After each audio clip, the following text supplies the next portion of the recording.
કેવલસિંહ રાઠોડ આપણી સાથે છે, જે વકીલ છે, આ વિસ્તારથી બિલોંગ કરે છે ને વિસ્તારની પરિસ્થિતિઓથી વાકેફ છે. કેવલસિંહ, આપનું સ્વાગત છે. જે આક્ષેપ છે, મેં એટલા માટે કીધું કે કોણ દૂધે ધોયેલા છે કોણ નહીં એ કોર્ટ નક્કી કરશે પુરાવાના આધારે, પ્રક્રિયા આખી છે. પણ આટલા ગંભીર આક્ષેપ એ પણ એ કલેક્ટરના સામે કે જે કલેક્ટરને કોઈ સિંઘમ ગણાવે છે, હિરોઇઝમની વાતો થાય છે અને એ જ કલેક્ટર ઉપર કાર્યવાહીના આક્ષેપ પણ લાગે છે અથવા સામે એક વર્ગ એ પણ છે. તો અહીંયા મુદ્દો આ આક્ષેપોનો છે કે એનાથી થોડું વધારે છે? કેમ કે ચૂંટણી તો પૂરી થઈ ગઈ અને કદાચ ખોટોનો 14 તારીખની આસપાસનો વિડીયો હોવો જોઈએ. વિડીયો રિલીઝ નહોતા થયા, આજે અચાનક જ વિડીયો રિલીઝ થયા. તપાસ થવી જોઈએ. આ દમ લાગે છે આ વાતમાં જે પરિસ્થિતિ ઊભી થઈ? બિલકુલ, ફક્ત દીનુ સોલંકી જ નહીં પણ ભારતનો કોઈ પણ નાગરિક જો આ બાબતે કોઈ પણ સરકારી કર્મચારી અથવા અધિકારીની જે કામ કરવાની પ્રણાલી છે એમના વિરુદ્ધના ભ્રષ્ટાચારના આક્ષેપ હોય અથવા એ પોતે ઈમાનદારીથી કામ નથી કરતા એ બાબતેની એમની કોઈ રજૂઆત હોય તો 100% એની તપાસ થવી જોઈએ. પણ મૂળ વાત એ છે કે આ આક્ષેપો છે ફક્ત ખાલી ભાષણો પૂરતા આક્ષેપ છે કે એના એવિડન્સ પણ છે? આપણે બધા લોકો કહી રહ્યા છે કે મારી પાસે પુરાવા છે. યસ. તો જો ખરેખર આ બાબતેના જો પુરાવા હોય અને દીનુ સોલંકી પોતે જો હાઈકોર્ટ જવા માંગતા હોય તો દીનુ સોલંકીને મદદ કરવા અમે તૈયાર છે. એક પૈસો લીધા વગર એમની પિટિશન અમે હાઈકોર્ટમાં દાખલ કરવા માટે તૈયાર છે. વાત એ છે કે ફક્ત ગીર સોમનાથના કલેક્ટર એક જ નહીં પણ ઘણા બધા અધિકારીઓ જે છે કે પોતાના પદનો, પોતાના પાવર્સનો ઘણો બધો દુરુપયોગ કરી રહ્યા છે. ભૂતકાળની અંદર જ્યારે ગીર સોમનાથ જિલ્લાની અંદર ડિમોલેશનની વાત હતું, ભર ચોમાસે ઘણા બધા ગરીબ લોકો જે એવા છે કે જેમના પાસે અલ્ટરનેટ રહેવા માટેની વ્યવસ્થા નથી, એ લોકોના મકાનો તોડી પાડવા માટેનો જે નિર્ણય કરવામાં આવ્યો, કોઈ પણ પ્રકારની વૈકલ્પિક વ્યવસ્થા કર્યા વિના કેટલા બધા લોકો જે છે એમને બેઘર બનાવી દેવામાં આવ્યા. તો આ નિર્ણય ખરેખર બિલકુલ ખોટો હતો. સરકારે કોઈ પણ સરકારી જમીન હોય એ પછી સરકારી પડતર જમીન હોય, ગૌચરની જમીન છે અથવા બીજી કોઈ ગામતળની જમીન છે કે જેના ઉપર કોઈ માણસનું દબાણ છે અને એ દબાણ હટાવવું છે તો એ માણસને પૂરતો સમય આપવો જોઈએ, એ માણસ માટે અલ્ટરનેટ રહેવા માટેની વ્યવસ્થા કરવી જોઈએ અને પછી એ મકાનો પાડવા જોઈએ. તો ડિમોલેશન વાળી જે આખી ઘટના હતી એમાં પણ ગીર સોમનાથ કલેક્ટરની જે કામગીરી ઉપર કેટલા બધા લોકોના સવાલો હતા કે ફક્ત અમુક સિલેક્ટિવ લોકોના જ મકાનો કેમ ડિમોલિશન કરવામાં આવી રહ્યા છે.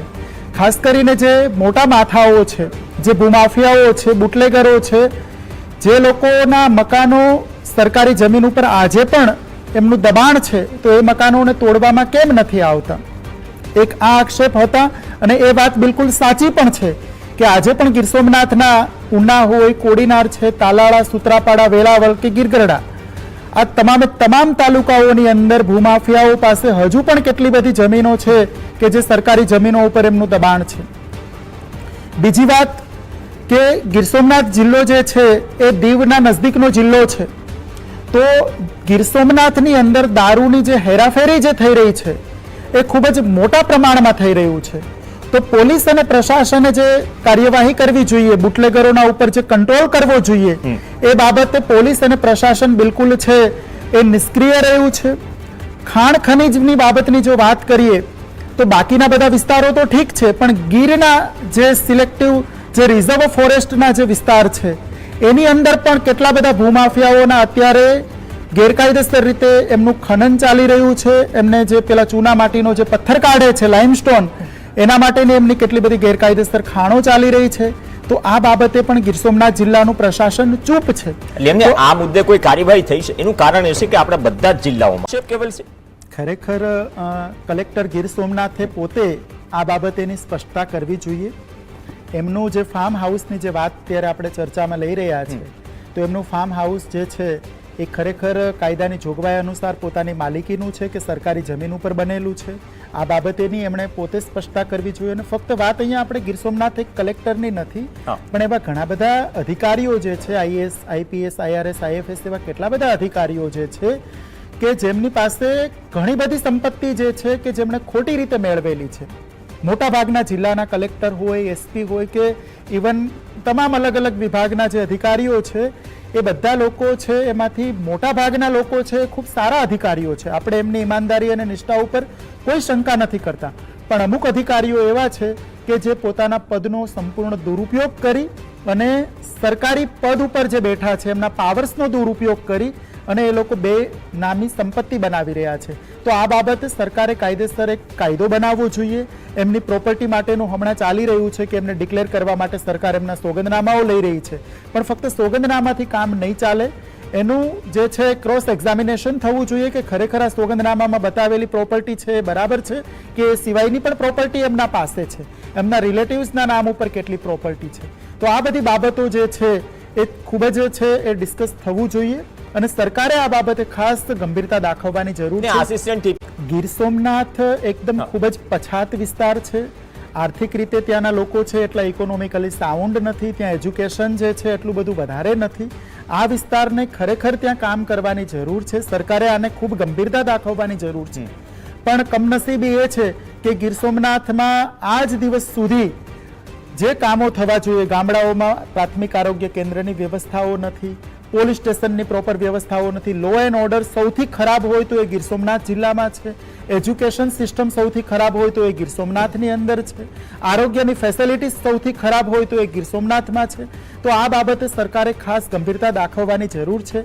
ઈમાનદાર અને નિષ્ઠાવાન અધિકારીઓની ત્યાં જરૂર છે. ફક્ત કલેક્ટર ગીર સોમનાથની વાત નથી, પણ ડીડીઓ ગીર સોમનાથ જે છે એમને પણ પોતે ખોટા સર્ટિફિકેટ સાથે યુપીએસસીની એક્ઝામમાં એમણે સબમિટ કર્યા છે. આ બાબતેના પણ આક્ષેપ છે. જે ત્યાંના ગીર સોમનાથના જે જિલ્લા વિકાસ અધિકારી સ્નેહલ ભાપકર છે એમના ઉપરના પણ આ આક્ષેપો છે અને આ બાબતેની પણ તપાસ હજુ પેન્ડિંગ છે. તો વાત એ છે કે આવા અધિકારીઓ જે છે, આવા કર્મચારીઓ છે, એ લોકોના ઈશારાઓ ઉપર જો ગીર સોમનાથ જિલ્લો કામ કરે તો ત્યાંના સ્થાનિક લોકોનું જે છે કલ્યાણ થવું જોઈએ. જે ખરેખર ભારતના બંધારણની અંદર જે વેલફેર સ્ટેટની જે વ્યાખ્યા કરવામાં આવી છે, સમાજના કલ્યાણ માટેની જે વ્યાખ્યા કરવામાં આવી છે, એ ક્યારેય શક્ય બનવાનું નથી. એટલે ખરેખર મુખ્યમંત્રીશ્રીએ આ બાબતે ગંભીરતા દાખવવી જોઈએ. ત્યાં ઓનેસ્ટ અધિકારીની નિમણૂક કરવાની જરૂર છે. લો એન્ડ ઓર્ડરની સિચ્યુએશન ગીર સોમનાથમાં ખૂબ જ ખરાબ છે. એજ્યુકેશન સિસ્ટમ ખૂબ જ ખરાબ છે. એક પણ મેડિકલ કોલેજ ગીર સોમનાથમાં નથી, એન્જિનિયરિંગ કોલેજ ગીર સોમનાથમાં નથી, આરોગ્યની ફેસિલિટીઝ નથી. ગીર સોમનાથ જિલ્લાના ઘણા બધા એવા તાલુકાઓ છે કે ત્યાં આજે પણ સોનોગ્રાફીના મશીન નથી, સીટી સ્કેનના મશીન નથી, એમઆરઆઈના મશીન નથી. તો સિવિલ હોસ્પિટલની અંદર મશીનો તો છોડો, મેડિકલ ઓફિસરની વ્યવસ્થાઓ નથી, સ્ટાફની વ્યવસ્થાઓ નથી. તો આ બધી બાબતો જે છે એના ઉપર પણ ગંભીરતા દાખવવાની જરૂર છે. ગીર જે છે, ગીર ફોરેસ્ટ, એ ગીર ફોરેસ્ટ જે છે સ્પેશિયલ જે છે એ ખાસ કરીને રિઝર્વ ફોરેસ્ટ તરીકે એને નેશનલ સેન્ચ્યુરીના લિસ્ટની અંદર એને દાખલ કરવામાં આવ્યું છે. આમ છતાં ગીર ફોરેસ્ટની અંદર સૌથી વધુ માઇનિંગ ગીર સોમનાથ જિલ્લામાં થઈ રહ્યું છે. તો આ બાબતે પણ સરકારે ગંભીરતા દાખવી અને જે કંઈ પણ જે એન્ટી સોશિયલ એલિમેન્ટ્સ છે એમના વિરુદ્ધ કાયદેસરની કાર્યવાહી કરવી જોઈએ. બુટલેગરો જે છે ગીર સોમનાથ જિલ્લાના, એ બુટલેગરોના ઉપર કાયદેસરની કાર્યવાહી કરવી જોઈએ. મુદ્દાઓ ઘણા. ત્યારે ગુજરાત અને ભારતની પરિસ્થિતિ એ છે કે ભૂતકાળમાં જ્યારે ભારત આઝાદ નહોતું અને જ્યારે રાજાશાહી હતું એ સમયે રાજા મહારાજાઓ જેટલા પાવરફુલ નહોતા એટલા પાવરફુલ અત્યારે હાલના અધિકારીઓ છે. હાલના અધિકારીઓ છે એ ઇવન મંત્રીઓનું માનતા નથી, સરકારનું માનતા નથી. આટલી દાદાગીરી છે એમની. ગીર સોમનાથ જિલ્લાના કલેક્ટર પોતાની ગાડી ઉપર લાલ બત્તી લગાવી રહ્યા છે. હવે ભારત સરકારે કાયદેસરનું ગેઝેટ બહાર પાડી અને લાલ બત્તી ઉપર પ્રતિબંધ મૂકી દીધો છે. મેં વચ્ચે મારા પોતાના ટ્વિટર ઉપર આ લખેલું કે ભાઈ ત્યારે ગીર સોમનાથ કલેક્ટર, ગીર સોમનાથના એડિશનલ ડિસ્ટ્રિક્ટ મેજિસ્ટ્રેટ અને ડીડીઓ ત્રણેયની ગાડી ઉપર લાલ બત્તી હતું. હવે લાલ બત્તી છે એક ભારત સરકારે ગેઝેટ બનાવી અને સ્પેશિયલ કાયદો બનાવીને કીધું છે કે આ લાલ બત્તી કોઈ વાપરી શકાશે નહીં. ઇવન પ્રાઇમ મિનિસ્ટરે પોતે પોતાની લાલ બત્તી એમની ગાડીમાંથી હટાવી. તો આમ છતાં કલેક્ટર, ત્યાંના અધિક ડિસ્ટ્રિક્ટ કલેક્ટર જે છે એમને અને ડીડીઓને આટલા બધા લાલ બત્તીના શોખ કેમ છે? તો વાત એ છે કે જ્યારે અધિકારીઓ જે છે એ પોતે જ કાયદાનું પાલન ન કરે તો બાકીના લોકો જે છે એમના પાસે તો શું અપેક્ષા રાખી શકાય? ખરેખર આ અધિકારીઓ જે છે લોકોના નોકર છે. એમણે પોતે સમજવું જોઈએ કે પોતે પબ્લિક સર્વન્ટ છે અને પબ્લિક સર્વન્ટ તરીકે એમણે લોકોના કામ કરવા જોઈએ, ઈમાનદારી અને નિષ્ઠાથી કામ કરવું જોઈએ. એની જગ્યાએ પોતે જે રાજા મહારાજાઓ જે ઠાઠમાઠની જિંદગી જીવતા એના કરતાં વીઆઈપી લાઈફસ્ટાઈલ એ લોકો જીવી રહ્યા છે.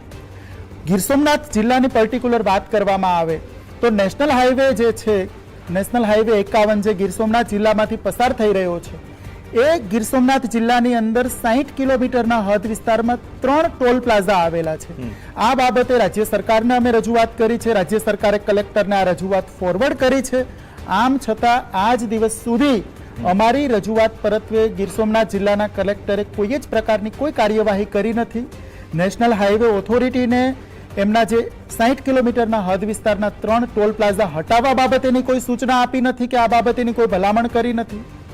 બીજી વાત કે જ્યાં નેશનલ હાઈવે જે બની રહ્યો છે ત્યાં ટોલ ચાલુ કરી દીધો છે અને ત્યાં નેશનલ હાઈવે ઉપર વાહન ચાલકો માટે જે બોર્ડ લગાવવા જોઈએ, એમના ડાયવર્ઝન માટેના બોર્ડ હોય છે, અથવા ત્યાંથી કોઈ વળાંક નીકળી રહ્યો છે, અથવા આગળ કંઈ સ્કૂલ છે કે કંઈ પણ બાબતેના જે એમને સેફટી અને સિક્યુરિટી માટેના વાહન ચાલકોની જે વ્યવસ્થા કરવી જોઈએ એ આજ દિવસ સુધી નથી. ગુજરાતમાં સૌથી વધુ જો અકસ્માત થતા હોય તો આ ગીર સોમનાથના નેશનલ હાઈવે નંબર 51 ઉપર થઈ રહ્યા છે.